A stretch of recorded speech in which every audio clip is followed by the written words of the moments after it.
తన పరిశుద్ధతోడని దేవుడు మాట ఇచ్చి ఉన్నాడు.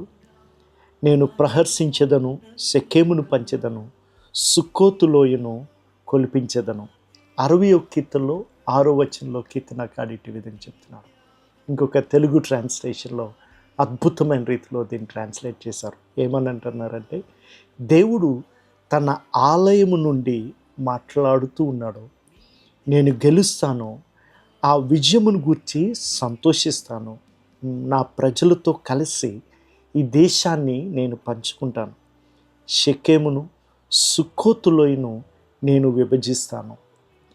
దేవుడు తన ఆలయము నుండి మాట్లాడువాడై ఉన్నాడు. మనం కూడుకున్నప్పుడల్లా దేవుడు తన గంభీరమైన స్వరంతో మనతో మాట్లాడువాడై ఉన్నాడు. ఆ మాటలు మనల్ని పవిత్రపరుస్తాయి. సంఘాన్ని కలంకమైనను మచ్చైనను లేనట్టుగా నిలబెట్టేదై ఉంటుంది.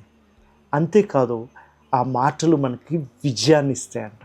ఆ విజయమును మనకి, నేను గెలుస్తాను, విజయమును పొందుతాను, నేను ఆ దేశమును నేను పంచుకుంటాను అంటాడు. అక్కడ ఆ మాటలో విజయమున్నది, స్వాస్యమున్నది.